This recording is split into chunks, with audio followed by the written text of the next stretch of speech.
Hi అందరికీ. ఈ వారం పాడ్కాస్ట్ చాలా అంటే చాలా ఇంట్రెస్టింగ్ ఉంటుంది. ఎందుకంటే ఇది ఒక కపుల్ పాడ్కాస్ట్. సార్ ఏమో జేఈ ఇప్పుడు ప్రమోషన్ తీసుకున్నారు, SSC senior section engineer. Madam జేఈఏ. మేడంకి ఇంకో స్పెషాలిటీ ఉంది, ఏడబ్ల్యూ కూడా కొట్టింది టీజీపీఎస్సీ తెలంగాణలో. Sir Andhra, madam Telangana. Andhra Telangana love story కమ్ము. ఇప్పుడు ఇద్దరు జేఈగా వర్క్ చేస్తున్నారు. మేడం ఏడబ్ల్యూ వదిలేసుకుంది సార్ కోసం. సార్ ఎవరో కాదు, నా ఫ్రెండే, ఫ్రెండ్ వాళ్ళ ఫ్రెండు. చాలాసార్లు కలిశాను.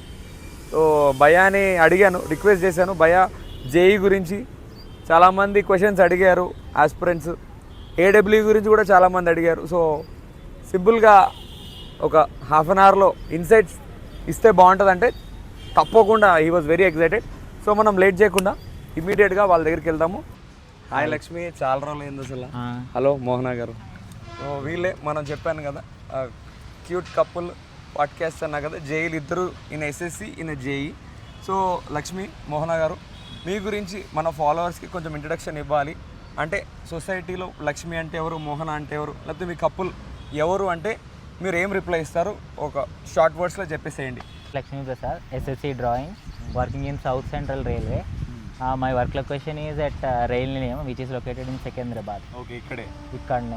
ఓకే. నా స్కూలింగ్ అది వచ్చేసి శ్రీకాకుళంలో. ఐఎమ్ బేసికలీ ఫ్రమ్ శ్రీకాకుళం నేటివ్. Oh nice. నేను శ్రీకాకుళంలో 10th వరకు అక్కడనే చదివాను, ఇంటర్ +2 కూడా అక్కడనే చదివా. ఓకే. తర్వాత బీటెక్ వచ్చేసి వైజాగ్ గాయత్రి విద్యా పరిషత్లో. ఓకే. అక్కడ బీటెక్ కంప్లీట్ అవ్వగానే ఒక 2 years నేను గేట్ కోచింగ్ తీసుకున్నా. ఓకే. గేట్ కోచింగ్ తీసుకున్నాక అలా ఎగ్జామ్స్ రాస్తుండి ఇట్లా ఇటువైపు వచ్చిన అన్నట్టు ఆర్ఆర్బీకి. ఓకే. ముందు వేరే ఎగ్జామ్స్ ఏమైనా రాసారా? ముందు వేరే ఎగ్జామ్స్ కూడా రాసా. Actually I was focusing on GATE. ఆ గేట్ కోసం ట్రై చేస్తుంటే ఆర్ఆర్బీ వచ్చింది. ఏ నోటిఫికేషన్ ఇది? ఇది నాది వచ్చేసి 2018 notification, RRB JE notification.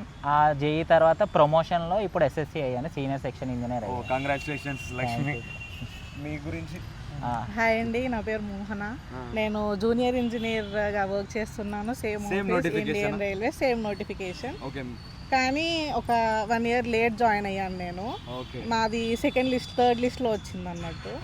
So నాది జేఈ. ఇంకా నా గురించి వచ్చేసి నేను ఫ్రమ్ వరంగల్. అక్కడ ఆంధ్ర తెలంగాణ కాంబినేషన్. స్కూలింగ్ వచ్చేసి SR national high school Warangal. ఇంకా తర్వాత డిప్లొమా చేశాను 10th అయిపోయిన తర్వాత.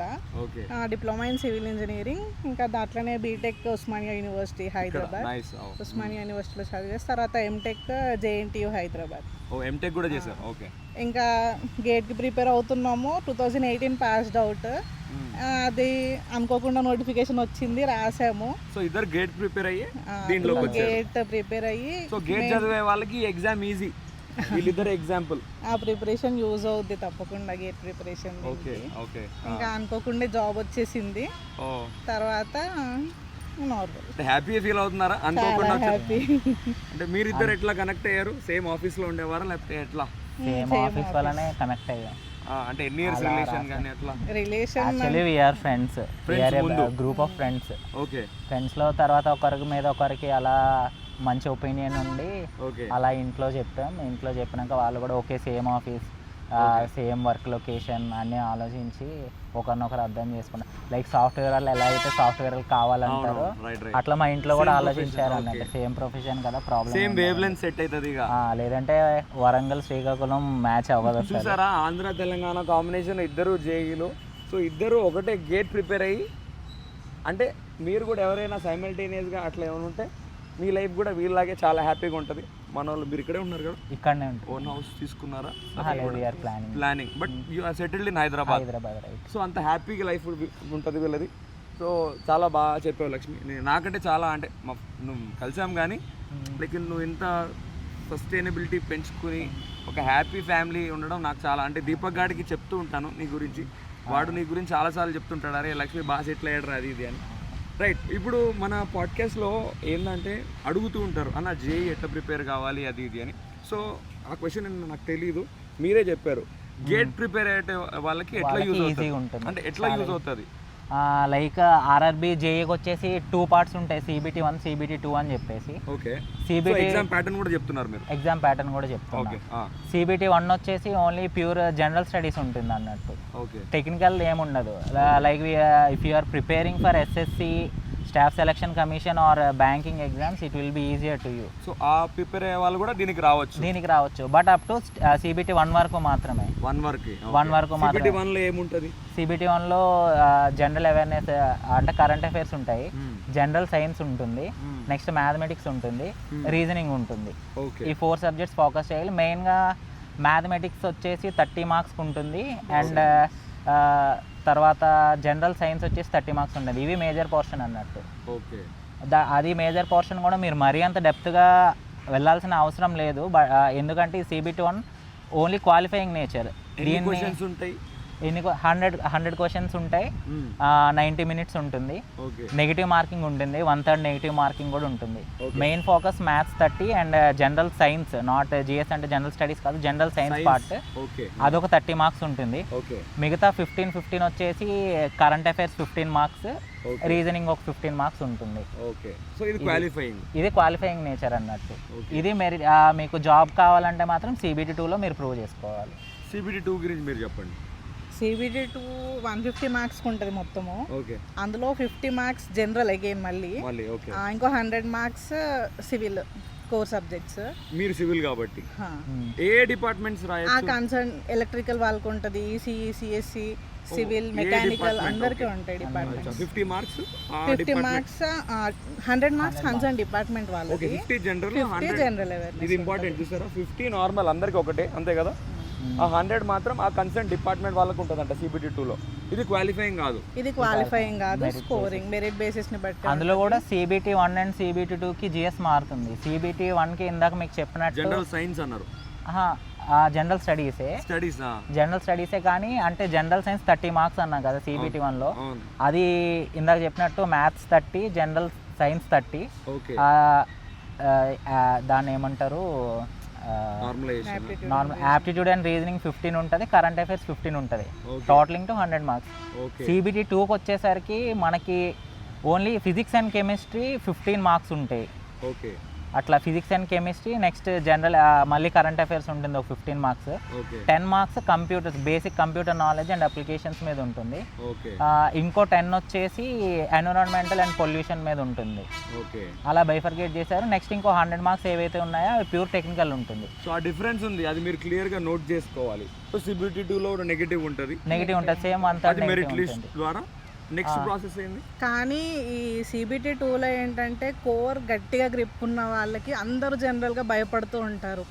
జనరల్ ఉంది, నేను చదవలేదు, నాకు తెలీదు అన్నట్టుగా భయపడుతూ ఉంటారు. ఆ 50 మార్క్స్ నేను ఎలా స్కోర్ చేయాలి అని చెప్పేసి. అసలు భయమే అవసరం లేదు, జస్ట్ బేసిక్ బుక్స్, జనరల్ వరకు బేసిక్స్ బుక్స్ చదువుకొని టెక్నికల్ మాత్రం డెప్త్లో IAS రేంజ్ లో గట్టిగా ప్రిపేర్ అవుతే పక్కా వచ్చేస్తుంది. ఈజీ జాబే అంటారు. ఈజీ జాబ్ అంటే కొంచెం జనరల్ సివిల్ ఇంజనీరింగ్ మాత్రం గట్టి గ్రిప్ ఉండాలి. ఇంజనీరింగ్ గ్రిప్ ఉంటే మాత్రం పక్కా సాధించవచ్చు. అంటే ఖచ్చితంగా గేట్ కోచింగ్ తీసుకోవాలా? ఖచ్చితంగా అంటే యూజ్ అవుద్ది. ఫర్ ఎగ్జాంపుల్ మీరు ఏదైనా స్టేట్ PSCలో ఇంజనీరింగ్ ఎగ్జామ్స్ ఉంటాయి కదా, వాటికి ప్రిపేర్ అయినా కూడా RRB చేయి ఈజీగా క్రాక్ చేయొచ్చు. అండ్ వన్ మోర్ థింగ్, తినకేమో అసిస్టెంట్ ఎగ్జిక్యూటివ్ ఇంజనీర్ TGPSC ఇది వచ్చింది లాస్ట్ ఇయర్. కాకపోతే మా ఇద్దరం ఆల్రెడీ బాండ్ అవ్వడం వల్ల తను అక్కడికి వెళ్ళలేదన్నారు.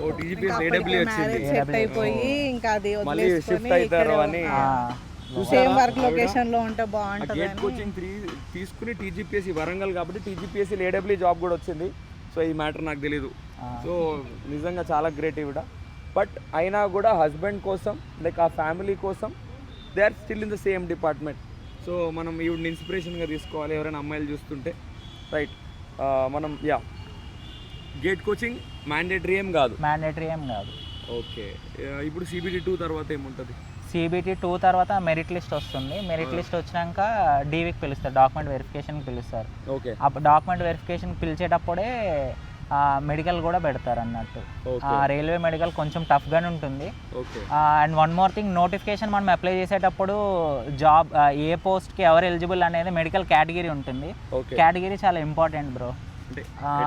ఎట్లా అంటే ఇప్పుడు నాదే ఉంది కేసు, నాకు పీవే ఇంట్రెస్ట్. ఇంకా జేఈ క్యాడర్లో చాలా ఉంటాయి, పీవే ఉంటుంది. పీవే ఇన్ ద సెన్స్ పర్మనెంట్ అంటే ట్రాక్ మీద వర్క్ చేయాలన్నట్టు. నెక్స్ట్ వర్క్స్ ఉంటుంది, వర్క్స్ అంటే బిల్డింగ్ కన్స్ట్రక్షన్ ఫీల్డ్లో అన్నట్టు.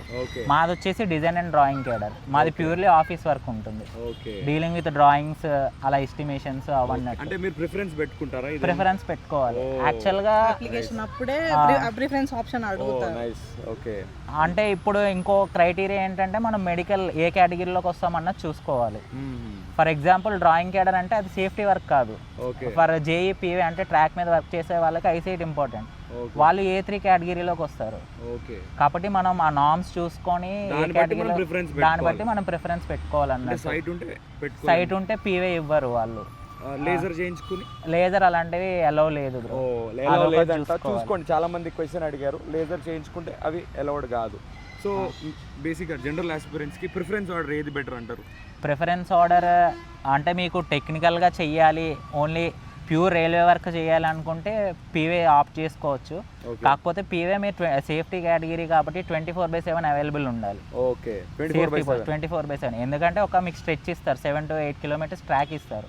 ఆ ట్రాక్లో ఏం జరిగినా concern JE is the responsible person, first responsible person. Group D వాళ్ళ కింద ఉంటారు. JE is group C post, gang mans వీళ్ళందరూ గ్రూప్ డి, వాళ్ళు జేఈ కింద ఉంటారు అన్నట్టు. తర్వాత ప్రిఫరెన్స్ అంటే మీరు ఓకే మేము 24/7 అవైలబుల్ ఉంటాం, వర్క్ మీద ప్రొఫెషన్ మీద ఇంట్రెస్ట్ చూపించి అలా ఉంటామంటే పీవే పెట్టండి. లేదు అఫీషియల్గా కొంచెం వైట్ కాలర్ జాబ్లా కావాలి, మాకు పీస్ఫుల్ లైఫ్ కావాలనుకుంటే డ్రాయింగ్ ఆప్ట్ చేసుకోండి. రెండే ఉంటాయా? ఇంకా వర్క్స్ ఉంటుంది, వర్క్స్ రెండు మిక్స్ ఉన్నట్టు ఉంటుంది. వర్క్స్ కూడా ఫీల్డ్ పోస్ట్. మెయిన్ మీరు ఏదన్నా ఒక టౌన్లో కానీ డిస్ట్రిక్ట్ హెడ్ క్వార్టర్స్లో కానీ అలా మెట్రోపాలిటన్ సిటీస్లో ఉండాలంటే drawing cadre is the better option. So మీరు డ్రాయింగ్ పెట్టుకున్నారు? మేము డ్రాయింగ్ పెట్టుకున్నాం. అంటే యాక్చువల్గా పీస్ఫుల్ లైఫ్ కావాలని డ్రాయింగ్. నేను యాక్చువల్గా పెట్టుకున్నది నా ఐసైట్ వల్ల. ఐసైట్ ఉంది కాబట్టి డ్రాయింగ్ క్యాడర్కి నేను ఎలిజిబుల్. స్పెట్స్ ఉన్నాయి, సో అందుకనే అది సెట్ కాదు, నాట్ అలౌడ్ కాబట్టి నేను డ్రాయింగ్ క్యాడర్ ముందే చూస్ చేశాను. మీరు ఎందుకు పెట్టుకున్నారు డ్రాయింగ్? నాకు బేసిక్గా డిజైన్స్ అంటే చాలా ఇష్టం. సో మేడంకి ప్యాషన్ ఎక్కువ ఉంది, drawing and designs category first పెట్టాను. Okay, super. ఫర్ లేడీస్కి అయితే most preferably design and drawing better. అంటే పీవే ట్రాక్ మీద గట్రా వర్క్ చేయలేదు, ఫిజికల్ వర్క్ ఉంటుంది. అండ్ ట్రాలీ ఇన్స్పెక్షన్స్ ఉంటాయి, బై ఫుట్ ఇన్స్పెక్షన్స్, రెస్పాన్సిబిలిటీస్ ఎక్కువ. రెస్పాన్సిబిలిటీస్ ఉంటాయి, తిరగడము అదంతా కూడా కొంచెం కష్టం. దాని తర్వాత టెక్నికల్ చెయ్యాలి, నేను సైట్లో తిరగాలి అన్నట్టుగా ఏమైనా ఉంటే వర్క్స్ పెట్టుకోవచ్చు. వర్క్స్ మరి పీవే అంత హెక్టిక్ ఉండదు. అది పీవే ఏదైతే ఉందో అది ట్రాక్ రిలేటెడ్ కంప్లీట్గా. వర్క్స్ వచ్చేసి building structures, railway buildings, railway structures ఇవన్నీ ఉంటాయి కదా, ఇవి మనము ఫీల్డ్ వర్క్ అన్నట్టు, సూపర్వైజరీ క్యాడర్ అన్నట్టు. చాలా బాగా చెప్పావు బ్రో. నాకు కూడా ఇంత నాలెడ్జ్ అయితే లేదు. ఆర్ఆర్బీ జేఈ అంటే ఎగ్జామ్ రాస్తారు, ఓకే ఆఫీస్లో కూర్చుంటారు అనుకున్నా, కానీ లైక్ ఈ ప్రిఫరెన్స్ ఆర్డర్ ఉంటుంది. సిజిఏలో ప్రిఫరెన్స్ ఆర్డర్ అందరికి తెలుసు, ఇన్కమ్ ట్యాక్స్ అట్లా పెట్టుకుంటారు, కానీ దీంట్లో నేను జేఈ అంటే జేఈ అనేది తెలుసు. సో చాలా మంచి క్లారిటీ ఇచ్చాడు మన లక్ష్మీమయ్య. Thanks bro. ఇందాక మీరు CBT1 చాలా ఇంపార్టెంట్ అన్నట్టు, క్వాలిఫైయింగ్ అన్నా కానీ టెక్నికల్ ఉండదు అన్నారు. సో చాలామంది టెక్నికల్లో స్ట్రాంగ్ ఉంటారు, బీటెక్ కానీ గేట్ తీసుకునే వాళ్ళు కానీ. సో ఆ ఫోబియా ఉంటుంది CBT1 ఎట్లా ప్రిపేర్ కావాలి అని. సో మీరు వాళ్ళకి నెసెసరీ స్టెప్స్ ఏమి ఇస్తారు? అంటే CBT1 ఈజీగా క్రాక్ చేయొచ్చా అంటే ఆ ఇన్సైట్స్ ఏమి ఇస్తారో CBT1ని క్రాక్ చేయడానికి? మన ఆస్పిరెంట్స్ చాలామంది అడిగారు CBT1 గురించి. సో కొంచెం మీ వర్డ్స్లో చెప్పండి మీరు ఇద్దరు. CBT1 ఇందాక చెప్పినట్టు మెయిన్ ఫోకస్ అంతా జనరల్ స్టడీస్ మీద ఉంటుంది. కాకపోతే బేసిక్ నాలెడ్జ్ ఉంటే సరిపోతుంది, లైక్ బేసిక్ బుక్స్, ఇంకా ఏమైనా రెఫరెన్సెస్ తీసుకొని లైక్ బయ్యా వీడియోస్ ఉంటాయి కదా, అందులో మ్యాక్సిమం కవర్ అవుతున్నాయి కదా, అలాంటివి అవి కూడా కవర్ చేస్తే సరిపోతుంది. ఇది వరకు చెప్పినట్టు నేనైతే ఓన్లీ గేట్ కోచింగ్ తీసుకున్నా బ్రో, జిఎస్కి ఎక్కడ కోచింగ్కి ఏం వెళ్ళలేదు. CBT1 డబ్బులు ఉండవు, కోచింగ్ వెళ్ళరు, వాళ్ళు ఎట్లా ప్రిపేర్ కావాలి? వాళ్ళకి రిఫరెన్స్ వీడియోస్ లైక్ మీరు చేస్తున్నారు కదా, అలాంటి videos more than enough bro. Frankly speaking more than enough. ఎందుకంటే నేనేం వీడియోస్ చూడలేదు, జస్ట్ ఒక బుక్ ఒకటి చదివా, లూసెంట్ బుక్ ఉంటుంది కదా జీకే, అదొక్కటి చదివి మ్యాథ్స్ యాప్టిట్యూడ్ గేట్లో ఆల్రెడీ కవర్ అవుతున్నాయి కదా మనకి, ఆ రెండు కవర్ అవుతాయి కాబట్టి సో మనం ఎక్కువ వరి అవ్వాల్సిన అవసరం లేదు. ఇన్ఫ్యాక్ట్ నాకు వచ్చేసి వితౌట్ ఎనీ కోచింగ్ 79 వచ్చినాయి నాకు 100కి. It's a better score, very good score to be friends. అంటే లైక్ మా ఫ్రెండ్స్ కూడా నన్ను తర్వాత అడిగారు, నువ్వేమైనా బ్యాంకింగ్ అట్లా ప్రిపేర్ అయినావా, ఇన్ని మార్క్స్ వచ్చినాయని చెప్పి. కాబట్టి బేసిక్ నాలెడ్జ్ ఉంటే సరిపోతుంది CBT1 పరంగా. కాబట్టి టెక్నికల్ ఆస్పిరెంట్స్ ఎవరైతే ఉన్నారో మీరు ఎక్కువ వరి అవ్వాల్సిన అవసరం లేదు CBT 1 గురించి. బేసిక్ నాలెడ్జ్ ఉంటే సరిపోతుంది. And one more thing, me merit decide అయ్యేది CBT 1 మీద కాదు కాబట్టి మీరు క్వాలిఫైయింగ్ జస్ట్ మీకు ఒక ఎంట్రీ టికెట్ అన్నట్టు, రైల్వేస్కి ఎంటర్ అవ్వడానికి ఎంట్రీ టికెట్ అన్నట్టు. అది తీసుకొని లోపలికి వెళ్ళిన తర్వాత మీరు ఇంకా CBT 2లో ప్రూవ్ చేసుకోవచ్చు. మీకు ఎంత స్కోర్ వచ్చింది CBT? నాకు CBT 1 స్కోర్ 61. యాక్చువల్గా నేను డిప్లొమా నుంచి వచ్చాను కాబట్టి నాకు బేసిక్ మ్యాథ్స్, యాప్టిట్యూడ్ అలాంటివి మరి ఎట్లా మేనేజ్ చేశారు? సో ఇంకా ఆటప్పుడు ఎంటెక్ చేస్తుండే నేను. చాలా మందికి ఆ ఫోబియా ఉంటుంది, ఎందుకంటే మ్యాథ్స్ రాదు. నేను బయట చాలా మంది దగ్గర విన్నాను మ్యాథ్స్ యాప్టిట్యూడ్ క్లియర్ చేయడము కొంచెం కష్టము అని చెప్పేసి. సో నా మట్టుకి నేను అప్పుడు ఎంటెక్ చేస్తుండే. సో ఇంకా ఎవ్రీడే మార్నింగ్ లేచి aptitude and reasoning, basic maths అన్ని క్వశ్చన్స్ సాల్వ్ చేసేదాన్ని. ఇక్కడ ప్రాక్టీస్ అనేది చాలా ఇంపార్టెంట్. ప్రాక్టీస్ లేకపోతే ఏదో వీడియోలు చూసినాము ఇది ఇట్లా చేయాలి అని ఏదో విజువలైజ్ చేసుకొని చేస్తే వేస్ట్. బుక్, పెన్ పక్కా ఉండాలి, ప్రాక్టీస్ చేయాలి. ప్రీవియస్ ఇయర్ క్వశ్చన్స్ చాలా ఇంపార్టెంట్.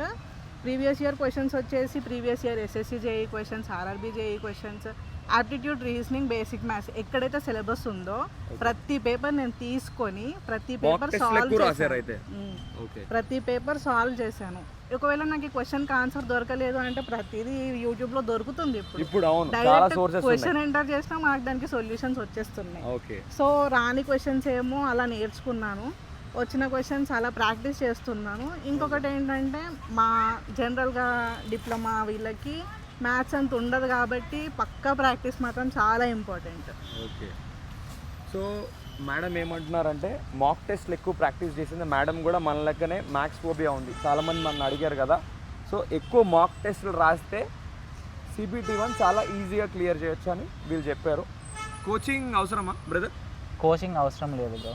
అంటే మ్యాండేటరీ ఏం కాదా? కోచింగ్ అయితే అస్సలు అవసరం లేదు. యాక్చువల్లీ ఎస్పెషల్లీ RRB JEE అని చెప్పేసి కొంతమంది ఈ మధ్య స్టార్ట్ చేస్తున్నారు, కానీ ముందు CBT 1 and 2 రెండింటికి స్టార్ట్ చేస్తున్నారు, కానీ స్పెషల్గా ఏం లేవు ఇప్పటి వరకు. ఇప్పుడు ఎగ్జామ్ నోటిఫికేషన్స్ వస్తున్నాయి కాబట్టి కొంతమంది ఇంట్రడ్యూస్ చేస్తున్నారు, కానీ యాక్చువల్గా స్పెషల్ కోచింగ్ అయితే అవసరం లేదు.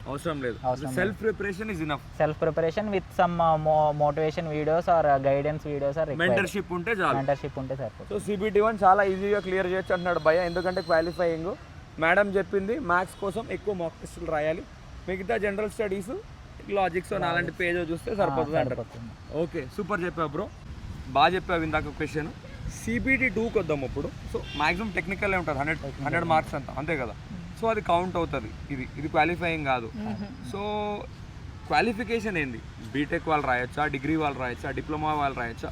అండ్ ఈ టెక్నికల్ క్వశ్చన్స్ ఎలా అడుగుతారు, మనం దేని మీద ఫోకస్ చేయాలి? బుక్స్ అట్లాంటివి కొంచెం ఇన్సైట్స్ ఇవ్వండి. ఓకే, బేసికల్గా టెక్నికల్ CBT 2లో టెక్నికల్ ఉంటుంది 100 మార్క్స్కి. అండ్ అదే డిసైడింగ్ ఫ్యాక్టర్, ఎందుకంటే CBT 1లో చాలా మందికి వస్తాయి అంటే ఇంజనీరింగ్ బ్యాక్గ్రౌండ్ ఉన్న వాళ్ళే వేరే స్ట్రీమ్ వైపు వెళ్ళే వాళ్ళు కూడా క్వాలిఫై అవుతారు. కానీ మనకు మెరిట్లో సీట్ కొట్టాలంటే CBT 2 మీద ఫోకస్ చేయాలి, చాలా ఇంపార్టెంట్. ఎందుకంటే మేజర్ పోర్షన్ ఇక్కడ 100 మార్క్స్ అదే ఉంటుంది కాబట్టి 150లో మనం టెక్నికల్ ఆస్పెక్ట్స్ మీద ఎక్కువ ఫోకస్ చేయాలి. అండ్ టెక్నికల్ ఆస్పెక్ట్స్ కూడా మీరు ఏదైతే గేట్ ప్రిపరేషన్, గేట్ కానీ ESE కానీ ఎవరైతే ప్రిపేర్ అవుతున్నారో అంత డెప్త్గా అడగరు, చాలా బేసిక్స్ అడుగుతారు అన్నట్టు. ఎందుకంటే మనకి JEE క్వాలిఫికేషన్ వచ్చేసి డిప్లొమా వాళ్ళే ఎలిజిబుల్ రాయడానికి. డిప్లొమా చేయాలి, తర్వాత బీటెక్ ఉన్న ఎడిషనల్ క్వాలిఫికేషన్. బీటెక్ వచ్చేసి ఎడిషనల్ క్వాలిఫికేషన్ అవుతుంది. డిప్లొమా మ్యాండేటరీ డిప్లొమా ఎలిజిబుల్, ఎందుకంటే diploma minimum, BTech higher graduation కాబట్టి బీటెక్ వాళ్ళు కూడా అప్లై చేయొచ్చు, డిప్లొమా ఉన్న వాళ్ళు కూడా అప్లై చేయొచ్చు. డిప్లొమా చేసి డిగ్రీ చేస్తారు కదా, డిప్లొమా చేసి మళ్ళీ ఇంజనీరింగ్ చేయాలి.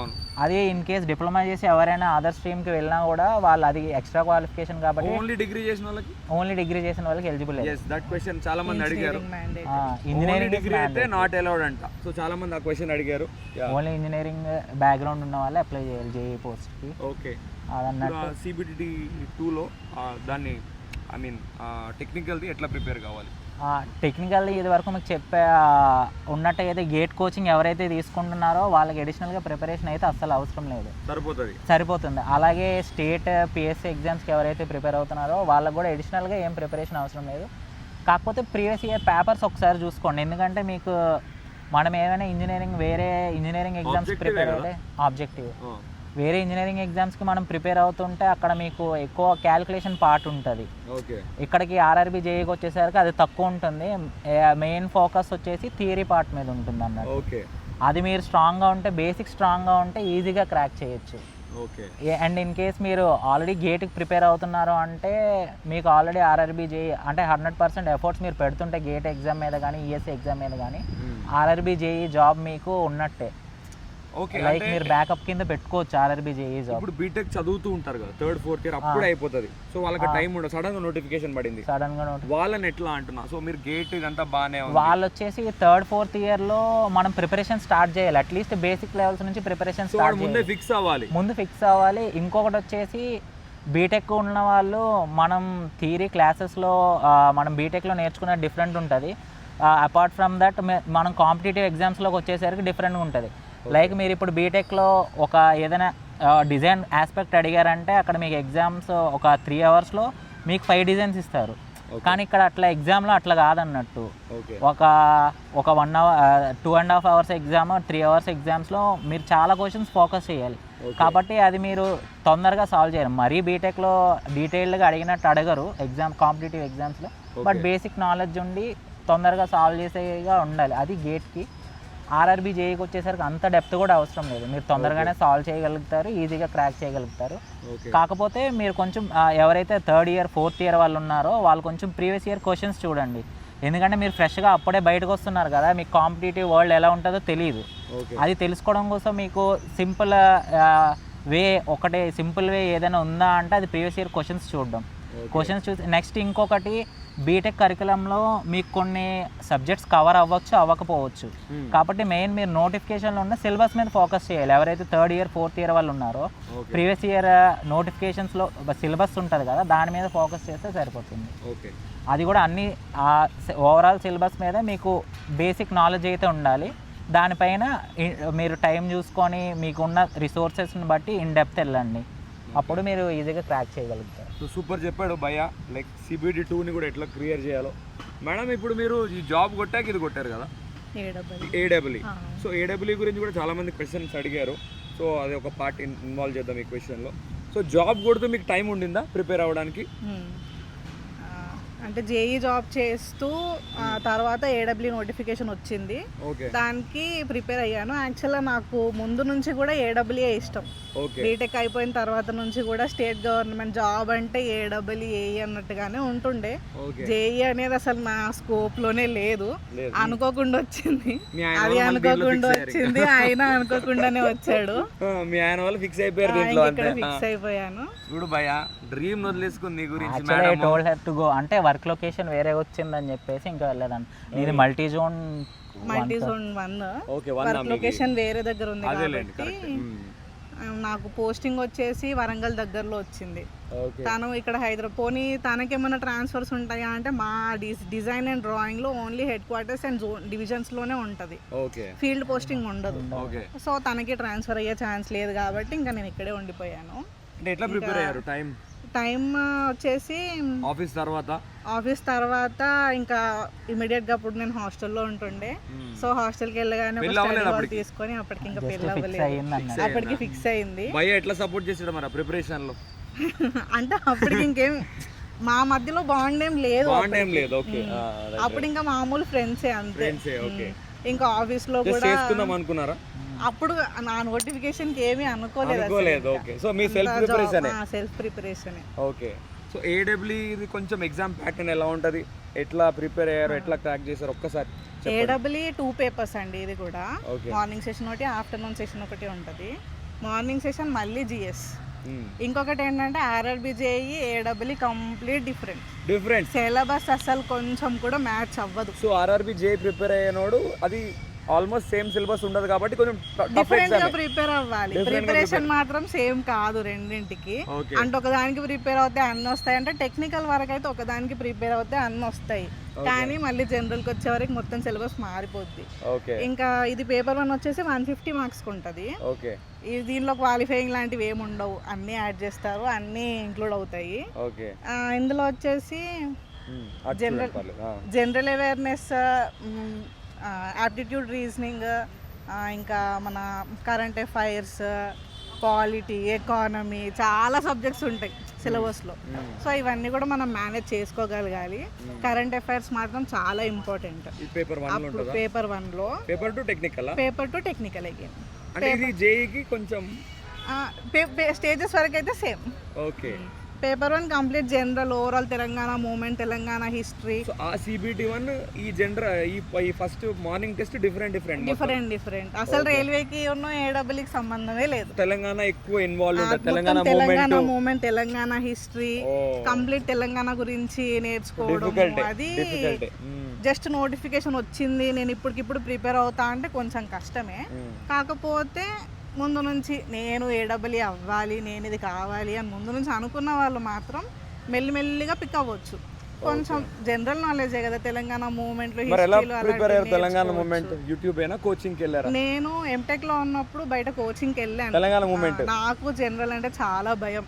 కోర్ అయితే నాకు చాలా కాన్ఫిడెన్స్ ఉండేది, డిప్లొమా బీటెక్ కాబట్టి కోర్ ఫుల్ కాన్ఫిడెన్స్ తో ఉండేదాన్ని. కానీ అసలు జనరల్ అంటే బీటెక్ అయ్యే వరకు కూడా ఫుల్ భయం ఉండేది. సో నేను ఎట్లయినా ఏడబ్ల్యూ అవ్వాలి అని ఫిక్స్ అయిపోయి ఫస్ట్ జనరల్ మీద పడిపోయా. నేను జనరల్ నేర్చుకోవాలి ముందు అని చెప్పేసి లైబ్రరీకి వెళ్ళి, లైబ్రరీలో నాకు Telangana related books, Telangana history books, ఏ బుక్ దొరికినా general use and GK books ఉంటాయి కదా, జనరల్ బుక్స్ లైబ్రరీలో జనరల్ గా. ఇప్పుడు బయట తెలంగాణ రిలేటెడ్ ఏం చదివారు? Telangana movement like first start అయింది తెలుగు అకాడమీ. ఇంకా లైబ్రరీలో అంటే అవే బుక్స్ ఉంటాయి. బయట divisional libraries are university libraries maximum ఇవే ఉంటాయి. ఇంకా అప్పుడు జనరల్ మొత్తం అంటే ప్రీ ప్లాన్డ్ ఉండేది. నోటిఫికేషన్ వస్తే నేను జనరల్ ఎట్లయినా క్రాక్ చెయ్యాలి అన్నట్టుగానే ఉండేది. సో ప్రతి బుక్ చదివేదాన్ని. ఇంకా నాకేమైనా డౌట్స్ ఉంటే యూట్యూబ్ వీడియోస్, డైరెక్ట్ క్వశ్చన్ పెట్టేసి ఆన్సర్స్ నేర్చుకోవడము. ఇంకా క్వశ్చన్ సాల్వింగ్ చాలా ఇంపార్టెంట్. ఈ రోజు నేను తెలంగాణ మూమెంట్ చదివినా అంటే దీన్ని ఒక 100 క్వశ్చన్లు చేయాలి. Mock test, right? Mock test importance చెప్తుంది. నేను చదివిన ఎగ్జామ్లో పోయినాక నాకు గుర్తుకొస్తాయి, రాస్తుంది అంటే ఇంపాసిబుల్. నేను అదే చెప్తాను మన ఫాలోవర్స్కి. మేడం కూడా అదే పాయింట్ చెప్పింది. ఈ రోజు నేను తెలంగాణ మూమెంట్ చదివాను, తెలంగాణ హిస్టరీ చదివాను అంటే రేపు దీని మీద నేను క్వశ్చన్ సాల్వ్ చేసేదాన్ని. ఒక 100 క్వశ్చన్స్, 150 క్వశ్చన్ ప్రతిదీ ఇప్పుడు దొరుకుతూనే ఉంది బయట. మనకు సోర్సెస్ కావాలి అంటే ఆన్లైన్ కోచింగ్ దీనికి కూడా అవసరం లేదండి.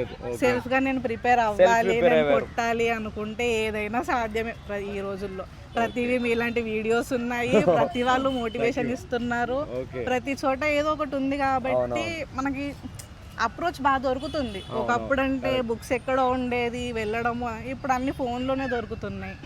సో చదవడం అనేది మనకి ఇంట్రెస్ట్ ఉంటే మాత్రం పక్కా క్రాక్ చేసేయచ్చు. అదేం పెద్ద 100% క్రాక్ చేయవచ్చు. దీనిలో కరెంట్ అఫైర్స్ చాలా ఇంపార్టెంట్. డైలీ కరెంట్ అఫైర్స్ చదవాలి, దాని మీద క్వశ్చన్స్ సాల్వ్ చేయాలి. Last 6 months current affairs important. ఇంకా జనరల్ ఇవన్నీ బుక్స్ చదివితే వచ్చేస్తాయి, పర్లేదు. సిఎస్సి వాళ్ళకి ఉందా ఇది? సిఎస్సి వాళ్ళకి లేదు, కంప్యూటర్ సైన్స్ వాళ్ళకి లేదు. చాలా మంది అడుగుతుంటారు. ఇవి మెకానికల్ వాళ్ళకి, ఇంకా సివిల్ వాళ్ళకి, ఎలక్ట్రికల్ వాళ్ళకి, ఈ ముగ్గురు ఉంటాయి. ఈసీ కూడా ఉండదు. ఓకే. సో 2 ఎగ్జామ్లు అంతే. Paper 1 and qualification is BTech degree. ఇందులో మళ్ళీ ఏ జాబ్ ఉంటుంది, ఇంకా అది వేరే, దానికి డిప్లొమా సరిపోద్ది. Same exam pattern AE and AW. కాకపోతే క్వశ్చన్స్ కొంచెం, ఏఈ అంటే కొంచెం చిన్నది కాబట్టి కొంచెం నార్మల్గా వస్తాయి, ఏడబ్ల్యూ కొంచెం స్టాండర్డ్ ఎక్కువ ఉంటుంది.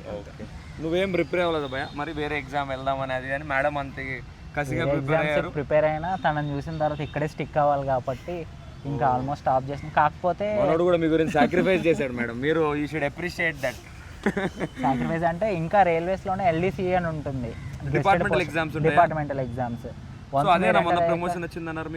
లేదు, అది ఎక్స్పీరియన్స్ బట్టి వచ్చింది కాబట్టి నెక్స్ట్ ఎల్డీసీ అని ఉంటుంది, లిమిటెడ్ డిపార్ట్మెంటల్. 5 years సర్వీస్ అయిన తర్వాత. నాకు ఇప్పుడు 5.5 ఉన్నది. నేను రాయొచ్చు. నాకు 4 years. అంటే జూనియర్ నేను జూనియర్. అంటే సేమ్ ఇప్పుడు నోటిఫికేషన్ 2018 మనకి నోటిఫికేషన్ 2018 నోటిఫికేషన్ వచ్చింది. నేను వచ్చేసి ఆగస్ట్ 2020లో జాయిన్ అయ్యా. మీరు ఎందుకు లేట్ గా జాయిన్ అయ్యారు? అది దీంట్లో రైల్వేలో ఏంటంటే ఒక అడ్వాంటేజ్ ఉంటుంది. ఓకే అందులో డాక్యుమెంట్ వెరిఫికేషన్ కి అటెండ్ అయిన వాళ్ళందరికీ జాబ్లు వస్తాయి. ఓకే, మీరు అటెండ్ కాలేదా? నేను అటెండ్ అయ్యాను, అటెండ్ అయ్యారు. కాకపోతే వెయిటింగ్ లిస్ట్ ఉంటుండే 1:1.5 రేషియోలో తీస్తారు. ఆహా, అందులో నాది వెయిటింగ్ లిస్ట్ ఉండే, ముందున్న వాళ్ళకి వీళ్ళకి ఇచ్చేసారు. ఇంకేమైనా పోస్టులు ఖాళీ ఉంటే నెక్స్ట్ నోటిఫికేషన్ మీరు నేను 1 year వెయిట్ చేశాను. 1 year. సో ఆ వెయిటింగ్ లిస్ట్ లో ఉన్న జాబ్ వస్తుంది 100%. వెయిటింగ్ లిస్ట్ ఉంటే జాబ్ వచ్చేస్తుంది. టీవీకి వెళ్ళి వెయిటింగ్ లిస్ట్ లో ఉంటే జాబ్ వస్తుంది, టెన్షన్ పడకండి అని మేడం చెప్తుంది, అంతే కదా? 90% ఛాన్సెస్ ఉన్నాయి. ఎందుకంటే తిను నాకు 1 year లేట్గా జాయిన్ అయ్యింది. తిన తర్వాత 2 years వరకు ప్యానెల్ పిలుస్తూనే ఉన్నారు, ఒక 4-5 ప్యానెల్స్ అన్నట్టు. ఇయర్ పడుతుంది నోటిఫికేషన్ ఇది. ఇప్పుడు ఇయర్ ఇస్తున్నారు బేస్డ్ ఆన్ వేకెన్సీస్. ఇది వరకు మా ముందు వచ్చేసి 2016 or 15లో వచ్చింది. దాని తర్వాత 2018 నోటిఫికేషన్ వచ్చింది. అలా ఇప్పుడైతే రీసెంట్గా కూడా రిక్రూట్మెంట్ అయింది, వాళ్ళు కూడా జాయిన్ అవుతున్నారు. ఓకే, అలా నెక్స్ట్ ఇయర్ ఇప్పుడు 25 కూడా నోటిఫికేషన్ లైవ్లో ఉన్నది ఒకటి వస్తుంది. కాబట్టి దానికి కూడా ప్రిపేర్ అవ్వచ్చు. వన్స్ మీరు డీవీకి అటెండ్ అయితే ఆల్మోస్ట్ మీకు జాబ్ వస్తుంది. కాకపోతే కొంచెం ప్యానెల్ 1 ప్యానెల్ 2 అని చెప్పేసి నెక్స్ట్ నోటిఫికేషన్ పిలిచేంత వరకు ఈ వేకెన్సీస్ ఆ నోటిఫికేషన్లో క్యారీ ఫార్వర్డ్ చేసేంత వరకు సేమ్ ఎవరైతే డీవీకి అటెండ్ అయ్యారో వాళ్ళనే పిలుస్తుంటారు. ఓకే, కాబట్టి అది ప్రాబ్లం లేదు. ఇన్ కేస్ మీకు ఫస్ట్ ప్యానెల్ సెకండ్ ప్యానెల్లో కొంచెం మిస్ అయినా మీరు అట్లీస్ట్ ఎక్స్పెక్ట్ చేయొచ్చు వస్తుంది మనకి అన్నట్టు. సో భయ్య CBT 2 గురించి చెప్పాడు, టెక్నికల్ ఎట్లా ప్రిపేర్ అవ్వాలో. సో మేడం దానికి లింక్ చేసుకుంటూ ఎంటైర్లీ డిఫరెంట్ అయినా కానీ మేడం AEE ఎగ్జామ్ కొట్టి దాని ప్రిపరేషన్ కూడా చెప్పింది క్లియర్గా. సో ఎవ్రీ ఇయర్ నోటిఫికేషన్ ఇప్పుడైతే పడుతుంది. సో CBT 1 CBT 2 గురించి అండ్ AEE ప్రిపరేషన్ షార్ట్గా తెలుసుకున్నాము. మేడం కావాలంటే మళ్ళీ AEE మనం పాడ్కాస్ట్ చేద్దాము. రైట్, ఇప్పుడు వరకు ఇది బాగానే ఉంది బ్రో, ఎక్స్ట్రాడినరీ చెప్పారు బ్రో. నాకు క్లారిటీ వచ్చింది, నాకు ఇంత ప్రాసెస్ ఉంటుందని తెలియదు. డిఫరెంట్ డిపార్ట్మెంట్స్ CBT 1 CBT 2 ఏం చదువుకోవాలి, తర్వాత డీవీకి వెళ్తే వెయిటింగ్ లిస్ట్లో ఉన్న జాబ్ వస్తుందని ఈ మ్యాటర్లని మనకు తెలియదు. సో మ్యాక్సిమం పాయింట్స్ కవర్ చేసాము. రైట్, ఇప్పుడు టైం మేనేజ్మెంట్ గురించి తెలుసుకుందాం బ్రో. నేను కొత్త నేను బీటెక్ సపోజ్ నేను CSE కానీ ట్రిపుల్ అనుకోండి, మిమ్మల్ని చూసి నేను ఇన్స్పైర్ అయినా మన ఫాలోవర్ లెవెల్లో ట్రిపుల్ మెకానికల్ సివిలో, వీళ్ళకి నా ఆసుంటోడికి ఎంత టైం కావాలి, ఏఈ కొట్టడానికి అరబీ జేఈ కొట్టడానికి ఎంత టైం కావాలి, వాళ్ళు తీసుకోవాల్సిన స్టెప్స్ ఏంటి, అంటే టైం మేనేజ్మెంట్ కోసం డైలీ ఎన్ని అవర్స్ చదవాలి, కొంచెం మీ వర్డ్స్లో చెప్పండి మేడం. ఓకే అండి, ఫస్ట్ CBT 1 గురించి చెప్తాను. ఓకే, CBT స్టార్టింగ్ అంటే టోటల్ ఎన్ని, ఒక 6 months సరిపోతుందా? 6 months కూడా అవసరం లేదు. ఫ్రాంక్గా చెప్పాలంటే ఒక 3 నోటిఫికేషన్ వచ్చిందా, ఇవాళ వచ్చింది నోటిఫికేషన్, ఎగ్జామ్ వరకు కూడా సరిపోద్ది. అంతే, ఎవ్రీడే మీరు దాని మీదనే ఉండి, నేను ఎట్లా ఆల్మోస్ట్ ఇంకా ముందు మొత్తం ఎంజాయ్ చేసి ఉంటాము, ఇంకా నోటిఫికేషన్ వచ్చింది, ఇప్పుడు మనం సీరియస్గా ఉండాలి.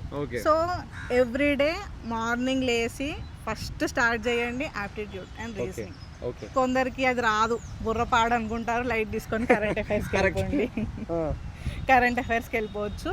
మార్నింగ్ కొంచెం ఫ్రెష్గా ఒక వీడియోనో ఏదో ఒకటి విని కరెంట్ అఫైర్స్తో స్టార్ట్ చేసి ఓకే ఈరోజు అప్డేట్స్ మనం తెలిసేసుకున్నాము అనుకున్న తర్వాత మెల్లగా ఆప్టిట్యూడ్లు రీజనింగ్లు, ఇంకా ఇప్పుడు కూడా నేను చెయ్యను అనిపిస్తే ఫిజిక్స్ కెమిస్ట్రీ బయాలజీ చదవండి.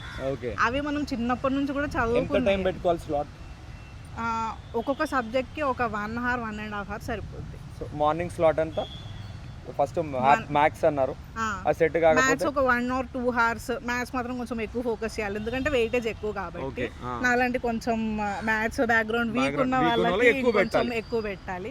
కొందరికి మెమరీ పవర్ బాగుంటది, వాళ్ళు ఈ ఫిజిక్స్ కెమిస్ట్రీ అవి కొంచెం సేపు చదువుకున్నా సరిపోద్ది. నా మట్టికి నేను ఫిజిక్స్ కెమిస్ట్రీ అండ్ బయాలజీ ఇవి 1 hour పెట్టుకునేదాన్ని. మార్నింగ్ 5 అట్లా లేచి ఆప్టిట్యూడ్ రీజనింగ్ ఫస్ట్ మ్యాథ్స్ తో స్టార్ట్ చేసేదాన్ని, నాకు అది భయం కాబట్టి. సో ఫస్ట్ మ్యాథ్స్ తో స్టార్ట్ చేసి ఓకే ఈరోజు ఒక 100 questions 50 questions సాల్వ్ చేశాను అనిపించి కొంచెం బ్రేక్, మధ్యలో బ్రేక్స్ తీసుకుంటాం కదా, అట్లా బ్రేక్స్ తీసుకొని తర్వాత ఫిజిక్స్ కెమిస్ట్రీ బయాలజీ 1 hour మధ్యలో కొంచెం చిన్న చిన్న బ్రేక్స్ తీసుకొని జస్ట్ బుక్లో ఉంది చదువుతాము, ఇంపార్టెంట్ అనిపించినవి రాసుకుంటాం. ఒక పక్కన బుక్లో ఒక షార్ట్ నోట్స్ రాసుకొని, షార్ట్ నోట్స్ కూడా చాలా ఇంపార్టెంట్ కాంపిటేటివ్ ఎగ్జామ్స్లో. ఎగ్జామ్కి ముందు బాగా యూజ్ అయ్యేవి షార్ట్ నోట్స్. సో నాకు ఈ పాయింట్ ఇంపార్టెంట్ అనిపించింది, నేను షార్ట్ నోట్స్ రాసేసుకున్నా. రాసుకుంటే కొంచెం ఇంకెక్కువ గుర్తుంటుంది. ఆ పాయింట్ రాసుకున్నాం కాబట్టి అది పాయింట్స్ రాసుకొని నెక్స్ట్ ఫిజిక్స్ కెమిస్ట్రీ బయాలజీ అయిపోయింది. ఇంకేముంది ఇంకా వెయిటేజ్ జనరల్ అవేర్నెస్ వెయిటేజ్ తక్కువ కాబట్టి ఇంకొకటి ఏంటంటే జనరల్ అవేర్నెస్లో ఎక్కువ సిలబస్ ఉంటుంది. లైక్ దీనిలో ఇండియన్ హిస్టరీ, పాలిటీ అన్నీ వస్తాయి అన్నట్టు. ఇవన్నీ మనం ఈ నోటిఫికేషన్ టైంలో చదవడం కొంచెం కష్టం. వెయిటేజ్ కూడా కొంచెం కష్టం కాబట్టి నన్ను అడిగితే అది నాకు అసలుకే రాదు అన్నోళ్ళు వదిలేసేయండి. మిగిలినవి మ్యాథ్స్, ఆప్టిట్యూడ్, రీజనింగ్ ఇవి మాత్రం డైలీ ప్రాక్టీస్ చేసుకుంటే CBT 1కి టెక్నికల్ జస్ట్ టచ్ చేసి రావడం బెటర్. జస్ట్ కొంచెం, ఎందుకంటే అప్పటికి మనం ఇంజనీరింగ్ చేసి ఉన్నాము ఆల్రెడీ, ఒక ఫామ్ లో ఉన్నాం, నాలెడ్జ్ ఉంటది కాబట్టి ఆ నాలెడ్జ్ మనకు ఉంది. తర్వాత కవర్ చేయొచ్చు అంటున్నారు. ఇది క్లియర్ చేశాక CBT 1 క్లియర్ చేశాక CBT 2 ఎంత టైం ఉంటది? ఒక 1 month మా వరకు అయితే నేను మా నోటిఫికేషన్ క్లియర్ చేశారు. CBT 2 కి ఎంత టైం ఉంటది అంటే 1 month ఉండొచ్చు. మొన్న అయితే డిలే అయింది, అది సరిపోతుందా మరి? 1 month ఓకే. కాకపోతే రోజు కొంచెం నాకు సివిల్ ఇంజనీరింగ్ రాదు అన్న వాళ్ళు CBT 1 నుంచే స్టార్ట్ చేయాలి. ఓకే. లేదు నేను సివిల్ ఇంజనీరింగ్ మ్యాండేటరీ సబ్జెక్టా? మా JEE సివిల్ ఇంజనీరింగ్ మా పోస్ట్. ఇప్పుడు మీరు మెకానికల్ అయితే మెకానికల్ వాళ్ళు, ఎలక్ట్రికల్ అయితే అంటే ఎలక్ట్రికల్ సివిల్ వాళ్ళు. ఇంజనీరింగ్ ఎందుకు స్పెసిఫై చేశారు? టఫ్ ఉంటుందా? కొందరికి సివిల్ ఇంజనీరింగ్ అంటే భయం, గవర్నమెంట్ జాబ్ చెయ్యాలి అని ఉంటది. ఈ పేపర్ 1 బాగా వస్తుంది, నాకు ఫిజిక్స్ వచ్చు, కెమిస్ట్రీ వచ్చు, మ్యాథ్స్ వచ్చు అన్న వచ్చు, కానీ అయ్యో నాకు టెక్నికల్ రాదు అన్న భయం ఉన్న వాళ్ళు ఉంటారు కదా. వాళ్ళు ఏంటంటే CBT 1 అప్పుడు ముందు మీకు వచ్చు కదా, సో అప్పుడు టెక్నికల్ కొంచెం తక్కువ టైం, రోజు ఒక 2 hours 1 hour ఇస్ ఫైన్. అది కాకపోయినా ముందు ఆల్రెడీ మనం చదువుకున్నాం కాబట్టి, ఇంజనీరింగ్ లో చదువుకున్నాం కాబట్టి రోజు కొన్ని క్వశ్చన్స్ చెయ్యండి. ఏదో పడుకొని ఫోన్ లో పెట్టుకొని 4 క్వశ్చన్లు టిక్ టిక్ టిక్ అని కొడితే ఆన్సర్స్ వచ్చేస్తాయి. అట్లీస్ట్ అవి కొంచెం బుర్రకి ఎక్కుతాయి. అలా టోటల్ ఎంత టైం? పొద్దున 3 hours అన్నారు, మధ్యాహ్నం 3 hours. మధ్యాహ్నం కొంచెం రెస్ట్ తీసుకొని మళ్ళీ ఒక 3 to 4 hours సరిపోద్ది. Total 6 to 7 hours. 6 to 7 hours సరిపోద్ది. ఒక్కొక్క సబ్జెక్ట్ ఒక గంట పెట్టుకోండి. నోటిఫికేషన్ పడిన దగ్గర నుంచి CBT 2 వరకు 6 to 7 hours అంతే కదా. మీరు బాగా వచ్చు అన్న వాళ్ళైతే, లేదు నేను చాలా స్లో, నా వల్ల కాదు అంటే కొంచెం ఎక్కువ టైం స్పెండ్ చేయాలి. 8 to 9 hours. ఒక గంట ఎక్స్ట్రా పెట్టుకోవాలి. మనం ఎన్ని రోజులు నోటిఫికేషన్ నుంచి ఎగ్జామ్ వరకే కదా కష్టపడేది. మొత్తం టైం 45 days వరకు ఉంటుంది. 45 days లో మీరు 7 to 8 or 9 hours పెడితే JEE జాబ్ మీదే అని మేడం అంటుంది. అంతే కదా మేడం? భయ ఇప్పుడు మీకు ఇంకో క్వశ్చన్ సేమ్ ఇలాంటిది, ఎగ్జామ్ లో టైం ఎట్లా మేనేజ్ చేయాలి? డిఫరెంట్ సబ్జెక్ట్స్ ఉన్నాయి కదా, ఏది ఫస్ట్ అటెంప్ట్ చేస్తే బెటర్, మనం ఎట్లా మేనేజ్ చేస్తే విల్ స్కోరే అంటే వెరీ గుడ్ మార్క్స్ అన్నట్టు? ఇందులో వచ్చేసి ఇప్పుడు మీరు ఏ సబ్జెక్ట్ అయితే స్ట్రాంగ్ ఉన్నారో ఆ క్వశ్చన్స్కి డైరెక్ట్ ఫస్ట్ అటెంప్ట్ చేయడం బెటర్. ఓకే. ఇంకా JEEలో మీకు ఉండే అడ్వాంటేజ్ ఏంటంటే మీకు సెక్షనల్ కట్ ఆఫ్ ఉండదు, టైమింగ్ కట్ ఆఫ్ ఏముండదు. ఓకే. కాబట్టి you can jump from one section to other section. మీరు ఏదైతే స్ట్రాంగ్గా ఉన్నారు, దేని మీద ఎక్కువ ఫోకస్ చేశారు ప్రిపరేషన్లో అన్నది. అండ్ ఇంకోటి ఇంపార్టెంట్ ఏంటంటే వెయిటేజ్, సబ్జెక్ట్ బట్టి వెయిటేజ్ మారుతుంది. ఫస్ట్ మీరు ఏం చేస్తారంటే వెయిటేజ్ ఉన్న సబ్జెక్ట్స్ ఎక్కువ ప్రిపేర్ అయ్యి అది ఫస్ట్ అటెంప్ట్ చేసుకుంటే మీకు మార్క్స్ స్కోరింగ్ ఛాన్సెస్ ఎక్కువ ఉంటాయి. ఓకే. సో అలా నెక్స్ట్ ఇంకొకటి వచ్చేసి ఎవరైతే ప్యూర్ టెక్నికల్ బ్యాక్గ్రౌండ్తో ఉన్నారో వాళ్ళు CBT 2లో మాత్రం మెయిన్గా టెక్నికల్ క్వశ్చన్స్ మీద ఫోకస్ చేయాలి.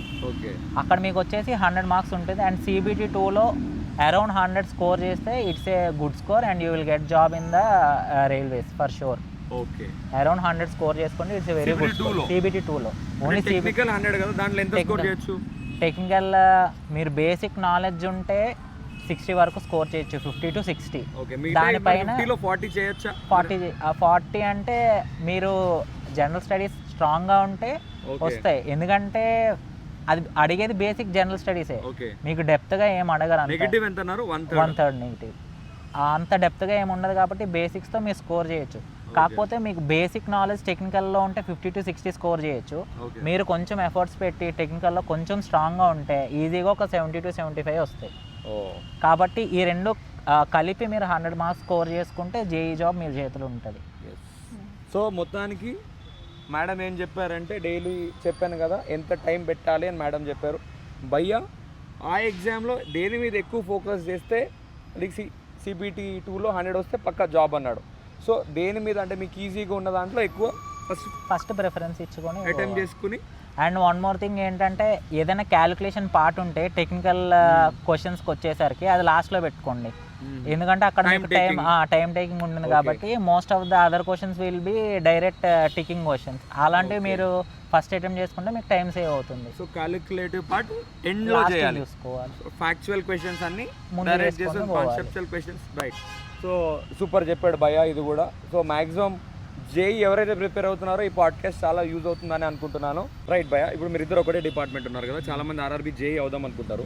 సో వాళ్ళకి ఆ శాలరీ ఎంతో తెలియదు, బేసిక్ పే తెలియదు, మీకుండే అడ్వాంటేజెస్ తెలియదు. సో అది కొంచెం క్లారిటీగా మీరు ఇద్దరు చెప్తే. నేను ఒక పాయింట్ యాడ్ చేస్తాను. చెప్పండి. చెప్పండి. అయితే అందరూ జనరల్ గా భయపడుతూ ఉంటారు, ఎందుకంటే టైం మేనేజ్మెంట్ కాదు, సిలబస్. ఓకే, నాకు CBT 1 రాదు, నేను సివిల్ ఇంజనీరింగ్ లో చాలా కాన్ఫిడెంట్, నాకు CBT 1 రాదు అని భయపడుతూ ఉంటారు. మా నోటిఫికేషన్ అప్పుడు ఏమైందంటే మాకు CBT 1 అండ్ CBT 2కి జస్ట్ 15 days మాత్రమే ఉంది. ఇందాక మీరు అడిగారు కదా పేపర్ ముందు ప్రిపేర్ అవ్వద్దా అని చెప్పి. నాకు సివిల్ ఇంజనీరింగ్ మీద చాలా కాన్ఫిడెన్స్ ఉంది, నేను అసలు క్వాలిఫై అయితే అనుకోలేదు. సో నేను ముందు నుంచి ప్రిపేర్ అవ్వలేదు, జస్ట్ 15 days మాత్రమే నేను చదివింది. అంటే CBT 1 రిజల్ట్ వచ్చిన తర్వాత ఎగ్జామ్ కాదు, రిజల్ట్ స్టార్ట్ చేశాను CBT 2కి. సో సివిల్ ఇంజనీరింగ్ కొంచెం నాకు వచ్చు అన్న వాళ్ళు భయపడాల్సిన పని లేదు, ఎందుకంటే నాకు ముందు నుంచి కొంచెం కాన్ఫిడెన్స్ ఉంది. నాకు మ్యాథ్స్ ఎట్లాగో సరిగ్గా రాదు కాబట్టి ఏమొస్తుందిలే పేపర్ 1 లైట్ అని చెప్పేసి నేను కంప్లీట్ చేయి లైట్ తీసుకున్నా. కానీ అనుకోకుండా అది వచ్చేసింది. ఇంకా పేపర్ 1 వచ్చిన తర్వాత సరే అందరు ప్రిపేర్ అవ్వు అంటే సరే ఇంక అప్పుడు ప్రిపేర్ అవుదామని ఆ 15 days నేను 2 days వేస్ట్ చేశాను. ఏం ప్రిపేర్ అవుతాంలే లైట్ అని చెప్పేసి. ఇంకా నేను హార్డ్లీ ప్రిపేర్ అయింది 13 days.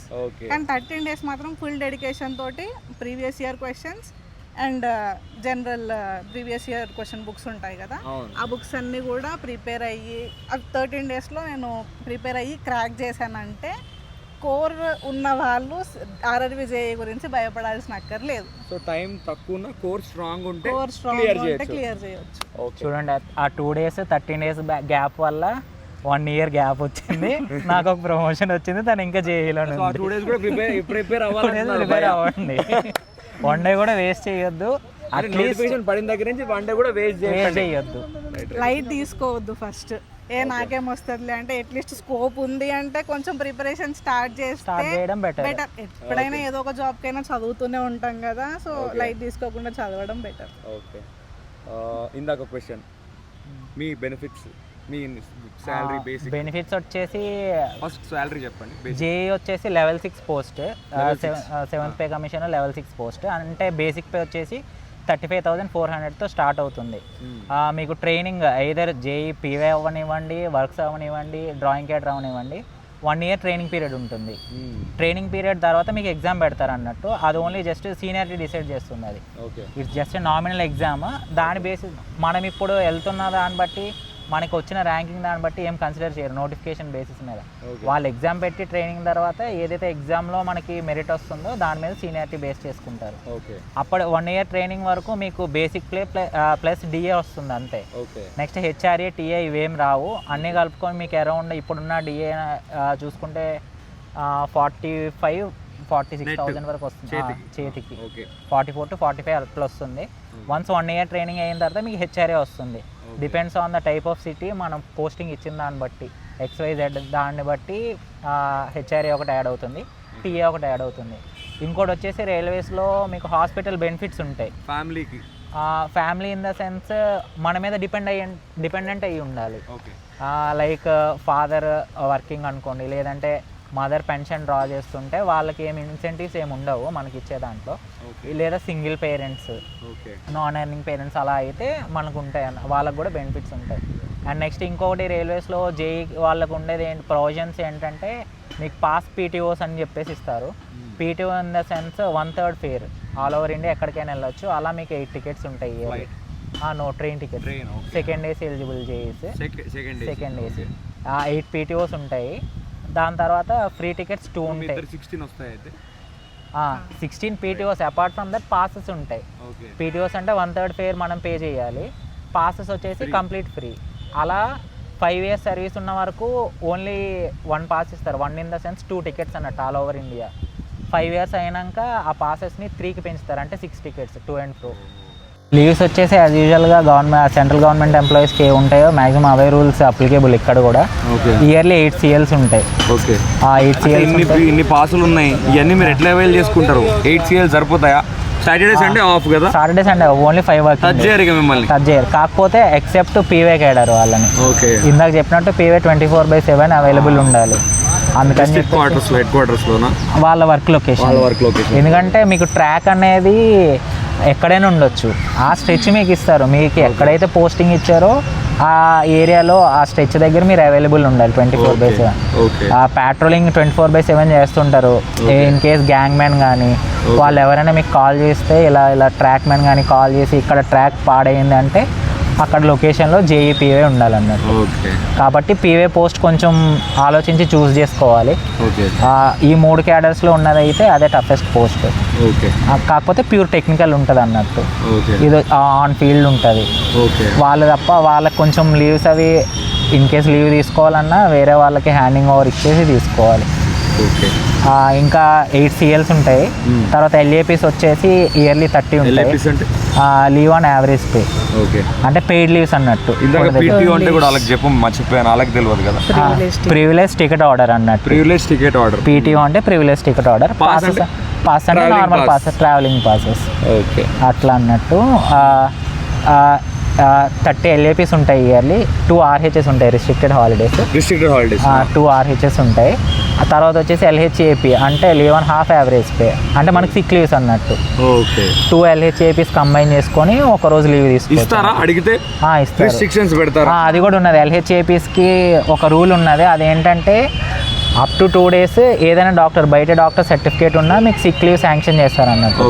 మోర్ దెన్ 2 days అయితే రైల్వే డాక్టర్ సర్టిఫికేషన్ ఉండాలి లీవ్ తీసుకోవడానికి. ఇన్ కేస్ ఏమన్నా ఫర్ ఎగ్జాంపుల్ మెడికల్ బెనిఫిట్స్ అయితే బాగానే ఉంటాయి మీకు. సెంట్రల్ గవర్నమెంట్ ఎంప్లాయీస్కి ఏదైతే సెంట్రల్ హెల్త్ స్కీమ్స్ ఉంటాయో అవన్నీ మీకు రైల్వేస్లో అప్లికేబుల్ అవుతాయి. And one more thing, military hospitals తర్వాత ఉన్న ఎక్కువ హాస్పిటల్స్ ఏమైనా ఉన్నాయంటే రైల్వే హాస్పిటల్స్. కాబట్టి మీకు ఇన్ కేస్ వాళ్ళ దగ్గర ఇన్ఫ్రాస్ట్రక్చర్ కానీ ఎక్విప్మెంట్ కానీ లేకపోతే బయట కూడా రిఫర్ చేస్తారు. మెడికల్ బెనిఫిట్స్ అనేవి బాగుంటాయి అన్నట్టు రైల్వేస్లో. అండ్ నెక్స్ట్ RPF వాళ్ళకి వచ్చేస్తే, RPF వాళ్ళు కూడా ఉంటారు కదా, వాళ్ళకి సెపరేట్ RPF క్యాంటీన్లు ఉంటాయి. మీరు యూజ్ చేసుకోవచ్చు. మేము తెలిసిన వాళ్ళు ఉంటే యూజ్ చేసుకోవాలి. వాళ్ళకి ఒక కార్డు ఇస్తారు. RPF రైల్వే ప్రొటెక్షన్ ఫోర్స్, మన ట్రైన్స్లో తిరుగుతారు కదా పోలీసులు, వాళ్ళు. సో వాళ్ళ క్యాంటీన్స్ కూడా యూజ్ చేసుకోవాలి. సో చాలా అడ్వాంటేజ్లు ఉన్నాయి, చాలా లీవ్లు ఉన్నాయి. సాటర్డే సండే సెలవు అంట, జీతం కూడా బాగుంది. సో ఎవరైతే JEE ప్రిపేర్ అవుతున్నారో వాళ్ళైతే నిజంగా లక్కీ అని నేను ఫీల్ అవుతున్నా. నాకు తెలియదు, లేకపోతే నేను కూడా ప్రిపేర్ అయ్యాను బ్రో. అఫ్కోర్స్ నేను CSE కానీ ముందే వేరే బ్రాంచ్ తీసుకుని ప్రిపేర్ అయ్యేటోడిని. చాలా బాగా చెప్పారు. రైట్ బ్రో, ఇప్పుడు చాలామంది ప్రిపేర్ అవుతుంటారు, ఫెయిల్ అయిపోతారు. ఫస్ట్ టైం మీరు డెడికేటెడ్గా ప్రిపేర్ అయ్యారు, కొట్టారు. సో నాలాంటి యావరేజ్ స్టూడెంట్స్ ఉంటారు, ప్రిపేర్ అయ్యి ఫెయిల్ అయిపోతారు. సో వాళ్ళకి మీరు ఇచ్చే సజెషన్ ఏంటి? అంటే మళ్ళీ ప్రిపేర్ అవ్వమంటారా, దాని మీద కూర్చోమంటారా, వేరే ఎగ్జామ్కి వెళ్ళమంటారా? అంటే వాళ్ళు కొంచెం డిప్రెషన్లోకి వెళ్తారు. సో వాళ్ళకి ఇచ్చే మీరు సజెషన్ ఏంది? ఫస్ట్ మీరు చెప్పండి, తర్వాత మేడం చెప్తారు. సైమల్టేనియస్గా ఆల్మోస్ట్ ప్యాటర్న్ కానీ సిలబస్ కానీ ఏ ఎగ్జామ్స్ ప్రిపేర్ అవ్వచ్చు సైమల్టేనియస్గా? SSC JEE అవ్వచ్చు. Okay, SSC JEE. అది కూడా ఈ మధ్య డిస్క్రిప్టివ్ పేపర్ తీసేసి ఆబ్జెక్టివే పెట్టారు. ఇది వరకు ముందు RRB JEEకి SSC JEEకి డిఫరెన్స్ ఏంటంటే పేపర్ 2 అది SSC JEE డిస్క్రిప్టివ్ ఉండేది. ఇప్పుడు అది తీసేసి ఆబ్జెక్టివ్ పెట్టారు. Okay, I have to ensure that. Maybe నేను విన్నదైతే అదే. SSC JEE ప్రిపేర్ అవ్వచ్చు. SSC JEE ప్రిపేర్ అవ్వచ్చు. సిలబస్ ఆల్మోస్ట్ సేమ్ ఉంటుంది. ఇంకా state PSCs like AWE, next polytechnical lecturers ఉన్నది. Okay, lecturers. నెక్స్ట్ సివిల్ వాళ్ళకి వచ్చేసి టౌన్ ప్లానింగ్ ఆఫీసర్స్ అని ఉంటాయి. Town planning, okay, right. ఇవన్నీ same, almost one or the same. Pattern వేరే అవ్వచ్చు కానీ టెక్నికల్ సబ్జెక్ట్ సేమ్ ఉంటుంది. ఓకే, కాబట్టి మీరు టెక్నికల్ సబ్జెక్ట్ మీద గ్రిప్ ఉంటే మీరు ఏదైనా ఎగ్జామ్కి మీరు మౌల్డ్ చేసుకోవాలి. సిలబస్ అండ్ ప్యాటర్న్ బట్టి మీకున్న నాలెడ్జ్ని మౌల్డ్ చేసుకొని ఎగ్జామ్స్ అటెంప్ట్ అయితే తప్పకుండా ఏదో ఒకటి క్రాక్ అవుతుంది. ఇంకా కొంతమంది ఏంటంటే నేను ప్రిపేర్ అవుతున్నా రావట్లేదు అనే దీంట్లో ఫెయిల్ అయిపోయింది. అలా డిప్రెస్ అవ్వద్దు. ఎందుకంటే మేబీ ఇప్పుడు మనకి ఒక 1 lakh members మనం అటెంప్ట్ చేస్తే అందులో ఉండే 100 పోస్ట్సే. మేబీ ఆ 100లో ఉండకపోవచ్చు, మీరు 110లో ఉండొచ్చు. ఆల్రెడీ ఆ 100 members వెళ్ళిపోయారు వేరే జాబ్. నెక్స్ట్ టైం మీరు టాప్ 10లో ఉంటారు కదా. అలా మీకు మీరే మోటివేషన్ తెచ్చుకొని ప్రిపేర్ అవ్వాలన్నారు. సో అదే ఎగ్జామ్ మీద ఉండాలంటారా? సైమల్టేనియస్గా 2-3 ఎగ్జామ్స్ ప్రిపేర్ అవ్వచ్చు. మీకు పర్టికులర్గా ఒకటే నా ఎయిమ్ అదే అన్నట్టయితే ఒకటే ఎగ్జామ్ మీద కూర్చోండి. కాకపోతే మీ 100% ఎఫర్ట్స్ పెట్టండి. ఇప్పుడు కాకపోతే ఒక 2-3 అటెంప్ట్స్లో పక్కా వస్తుంది. అంతేగాని ఒక్కసారి అటెంప్ట్ చేసినాక రాలేదు అనుకుంటే అది కరెక్ట్ కాదు, మన ఫెయిల్యూర్ అది ఇంకా అన్నట్టు తీసుకోవాలి. అట్లా డిసప్పాయింట్ కాకుండా ఇంకా దాని మీదే కూర్చోండి. లేదంటే సైమల్టేనియస్గా సేమ్ అలాంటివి ఉంటాయి, అవి కూడా ట్రై చేస్తే ఏదో ఒకటి పక్కా వస్తుంది. ఓకే, అయితే బ్రో ఇక ఆల్మోస్ట్ మీకు కూడా టైం అయింది, మీ టైం వేస్ట్ చేయను. మంచి క్వశ్చన్స్ మ్యాక్సిమం అన్నీ కవర్ చేసాము. ఫైనల్గా చాలామంది ఆస్పిరెంట్స్ ప్రిపేర్ అవుతున్నారు జేఈకి, వేరే ఎగ్జామ్స్ కూడా ప్రిపేర్ అవుతున్నారు. వాళ్ళకి ఇచ్చే సజెషన్ ఫస్ట్ మేడం మీరు చెప్పండి. ఇందాక మీరు ఫెయిల్యూర్ అన్నారు కదా, ఆ ఫెయిల్యూర్కి బెస్ట్ ఎగ్జాంపుల్ నేనే ఇస్తా. ఎందుకు అంటే 2015లో ఏఈ నోటిఫికేషన్ వచ్చింది, అప్పటికి నాది డిప్లొమా అయిపోయింది. సో ఇంకా సివిల్ ఇంజనీరింగ్ అంటే గవర్నమెంట్ జాబ్ అనేది మైండ్లో ఉంటుంది కాబట్టి ఏఈకి ప్రిపేర్ అయ్యాను నేను. ప్రిపేర్ అయ్యి మా డాక్యుమెంట్ వెరిఫికేషన్ వరకు వెళ్ళాను, వెళ్ళి వెనక్కి వచ్చేసాను. నాన్నకి జాబ్ వద్దమ్మా అని చెప్పేసి పంపించేశారు నాకు. అది అక్కడికి అయిపోయింది. అది నా ఫస్ట్ ఫెయిల్యూర్. తర్వాత మళ్ళీ 2018 ఆర్ఆర్బీ జేఈ రాశాను. దీనికి స్టేజ్ ఉన్నప్పుడు చాలా కష్టపడి ప్రిపేర్ అయ్యాను, ఎందుకంటే నాకు సిబిటి మ్యాథ్స్ ఇవేవి రావు. సో ప్రిపేర్ అయ్యి స్టేజ్ 1 మాత్రం బాగా ప్రిపేర్ అయ్యాను. అప్పుడు కొంచెం ఎగ్జామ్ డిలే అయ్యాలి ఉండడం వల్ల మళ్ళీ కొంచెం లైట్ తీసుకొని అలా అయిపోయింది. ఇది కూడా డాక్యుమెంట్ వెరిఫికేషన్ వరకు వెళ్ళి మళ్ళీ వెనక్కి వచ్చిన. సరే అది అయిపోయింది. దాని తర్వాత 2 ఫెయిల్యూర్లు అయిపోయినాయి. ఇప్పుడు 3వ ఫెయిల్యూర్ చెప్తా. చెప్పండి. దాని తర్వాత ఎస్ఎస్సి జేఈ రాశాను. ఇంకా ఆర్ఆర్బీ జేఈ రాలేదు. ఇంకా ఎవ్రీ ఇయర్ ఎస్ఎస్సి జేఈ రాస్తూ ఉన్నా. 1 ఇయర్ క్రాక్ అయింది, అంటే ప్రిలిమ్స్ క్వాలిఫై అయ్యాను, మెయిన్స్ క్వాలిఫై అయ్యాను. మళ్ళీ డాక్యుమెంట్ వెరిఫికేషన్కి పోయినా, అక్కడ కూడా మళ్ళీ వద్దమ్మా అని చెప్పేసి పంపించేశారు. అది 3rd ఫెయిల్యూర్. ఇంకా తర్వాత ఈ రైల్వేలో జాబ్ వచ్చింది, RRB JEE direct posting orders వచ్చాయి ఇంటికి. సో తర్వాత ఇంక ఇక్కడ జాయిన్ అయ్యాక మళ్ళీ ఏడబ్ల్యూ సక్సెస్. నేను ప్రిపేర్ అయిన వాటిలలో. సో ఆ కన్సిస్టెన్సీ ఉంది. ఫెయిల్ అయ్యారని నేను ఫెయిల్ అయినా అని అక్కడ ఆగిపోకుండా ప్రిపేర్ అవుతూ ఉంటే ఏదో ఒకటి తప్పకుండా వస్తుంది, అసలు భయపడాల్సిన పనే లేదు. అంటే ఫైనల్గా మీరు ఇచ్చే మెసేజ్ ఏంది? మెసేజ్ ఏంటంటే ఎవరికైనా ఫస్ట్ నోటిఫికేషన్ ఇవి రాగానే ఫస్ట్ భయం స్టార్ట్ అవుద్ది. భయం ఏది లేకుండా నాకు ఈ జాబ్ వస్తుంది అని చెప్పేసి చదువుదాం, నెక్స్ట్ టైం మనం ఇద్దాము, ఏముంది. ఎక్స్టెంట్ అయినంత వరకు చదివి ఓకే రాలేదు అంటే ఇంకా బోల్డ్ జాబ్స్ ఉన్నాయి, ఇది కాకపోతే ఇంకో జాబ్ వస్తుంది, ఇది కాకపోతే ఇంకో నోటిఫికేషన్ ఉంటుంది. కన్సిస్టెన్సీ చాలా ఇంపార్టెంట్. కన్సిస్టెన్సీగా ఉండాలి, చదువుకోవాలి అంతే. నోటిఫికేషన్ వచ్చిన దగ్గర నుంచి భయ మీరేం చెప్తారు? నాదైతే కంప్లీట్ ఫెయిల్యూర్ అనే చెప్పుకోవాలి. యాక్చువల్గా నేను ప్రిపరేషన్ స్టార్ట్ చేసింది గేట్ కోసం. 2016 గేట్లో, అప్పుడు బీటెక్ 4th ఇయర్ అన్నట్టు. అప్పుడు 13,000 వచ్చింది ర్యాంకు. నెక్స్ట్ అటెంప్ట్లో 8,000 వచ్చింది 2017లో. 18లో 5,000 వచ్చింది. పెరుగుతుంది, మంచి ర్యాంక్ వస్తుంది కానీ రిక్వైర్డ్ ర్యాంక్ రావట్లేదు. ఏదైనా పిఎస్యూస్లో రిక్రూట్ అవ్వాలంటే బిలో 1,500 అట్లా ఉండాలి. ఆ ర్యాంక్ రావట్లేదు. సైమల్టేనియస్గా గేట్కి ప్రిపేర్ అవుతూ నేను ఎగ్జామ్ రాశాను అన్నట్టు. 2019 జనవరిలో ఈ ఎగ్జామ్ అయ్యింది, CBT 1. తర్వాత 2019లో నోటిఫికేషన్ వచ్చింది, అంటే నోటిఫికేషన్ జనవరిలో వచ్చింది. CBT 1 వచ్చేసి మేలో అయ్యింది, CBT 2 ఆగస్ట్లో అయ్యింది. కంప్లీట్ డిఫరెంట్, అది వేరు ఇది వేరు. నేను దాని మీదే స్టిక్ ఆన్ అయ్యి ఉంటే ఇటువైపు వచ్చేవాడిని కాదు. సైమల్టేనియస్గా అది రాస్తూ ఇది రాసా కాబట్టి ఇటువైపు వచ్చింది. మీది కన్సిస్టెన్సీ అంటే పర్టికులర్గా అదే కావాలని కాకుండా అన్ని అటెంప్ట్ చేయడం వల్ల వచ్చింది అన్నట్టు. Almost same pattern exams attempt చేసాం టెక్నికల్గా.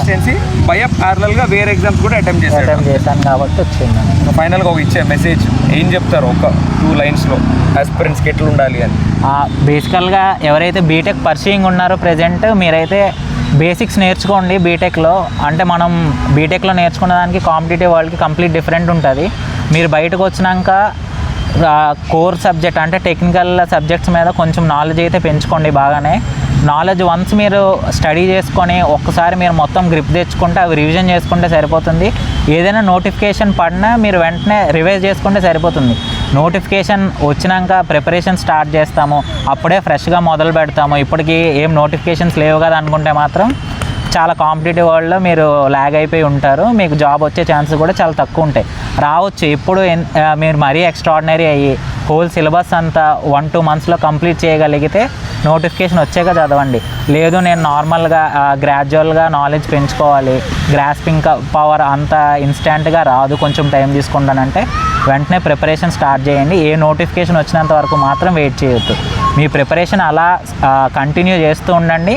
నోటిఫికేషన్ వచ్చినప్పుడు ఆ పర్టికులర్ ప్యాటర్న్ తగ్గట్టు మీరు ప్రిపేర్ అయ్యి ఫోకస్ ఆ ఎగ్జామ్ వరకు పెట్టండి. మళ్ళీ నెక్స్ట్ అది అవ్వంగానే రిలాక్స్ అయిపోకుండా నెక్స్ట్ ఏవైతే ఎగ్జామ్స్ వస్తాయో వాటికి కానీ, లేదంటే మీ ప్రిపరేషన్ అలా కంటిన్యూ చేస్తుండండి. ఇదే స్ట్రాటజీ మీరు ఫాలో అయితే 2-3 ఇయర్స్లో మీరు అనుకున్న గవర్నమెంట్ జాబ్, ఇదేనా జేఈ అనే కాదు, ఏదైనా 2-3 ఇయర్స్ అదే కంటిన్యూస్గా మీరు ఫోకస్ చేస్తుంటే పక్కా కొడతారు ఏ జాబ్ అయినా. జనరలైజ్గా చాలా బాగా చెప్పారు ఇద్దరు. బ్రో థ్యాంక్స్ అలాట్ నాకు టైం ఇచ్చినందుకు. Madam thank you. అండ్ ఎందుకంటే చాలామంది ఆస్పిరెంట్స్ మిమ్మల్ని ఇన్స్పైర్ అవుతారు. ఎస్ఎస్సి, జేఈ, ఏడబ్ల్యూ కూడా. అండ్ లవ్ చేసుకుని సెటిల్ అయినారు, మంచిగా ఒక ఫ్యామిలీ ఉంది. సో ప్రతి ఒక్కరికి వీళ్ళు ఒక మోటివేషనల్ పేర్లా ఉండాలి. లైక్ చాలామంది కపుల్స్ ఇప్పుడు ప్రిపేర్ అవుతూ లేకపోతే ఒకటే డిపార్ట్మెంట్లో లేకపోతే వేరే గవర్నమెంట్ జాబ్స్లో కూడా ఉంటారు. బట్ కరెక్ట్గా అన్నీ వర్కౌట్ అయితే ఫ్యామిలీ ఇట్లా ఉంటుంది అని చెప్పడానికి ఈ podcast. Once again thank you భయ్య. Madam thank you. మళ్ళీ మిమ్మల్ని ఏడబ్ల్యూ పాడ్కాస్ట్ పిలుస్తాం. Thank you. ఇదే పాడ్కాస్ట్. సో చాలా మంచి క్వశ్చన్స్ అడిగా నేను అనుకుంటున్నాను. మీ డౌట్స్ అన్నీ క్లియర్ అయ్యి ఉంటాయి. జేఈకి మ్యాక్సిమం ఏడబ్ల్యూ కూడా అడిగాను. ఏడబ్ల్యూ మళ్ళీ సపరేట్గా చేద్దాము మేడంతో కానీ ఎవరితో అయినా కానీ. సో ఈ ఎఫర్ట్ మీకు నచ్చి ఉంటే, అరే అన్న చాలా బాగా క్లియర్ చేశాడు మా డౌట్స్, ఏ సబ్జెక్ట్స్ చదవాలి, మా శాలరీస్ ఎంత, ఫ్యామిలీ బెనిఫిట్స్ ఏంది, స్ట్రాటజీస్ ఏంది అని, అరే సూపర్గా చెప్పాడు అన్న, సూపర్గా చెప్పించాడు అని మీకు అనిపిస్తే ఈ ఎఫర్ట్ కింద జైహింద్ అని కమెంట్ చేయండి. అండ్ మ్యాక్సిమం షేర్ చేయండి. ఎవరైతే జేఈకి ప్రిపేర్ అవుతున్నారో బీటెక్ వాళ్ళకి, డిప్లొమా వాళ్ళకి చాలామందికి యూజ్ అవుతుంది, ఎగ్జామ్ అటెంప్ట్ చేసే వాళ్ళకి. సో వన్స్ అగైన్ ఈ అటెంప్ట్ మీకు నచ్చినట్టయితే కింద జై హింద్ అని కమెంట్ చేయండి. జై హింద్.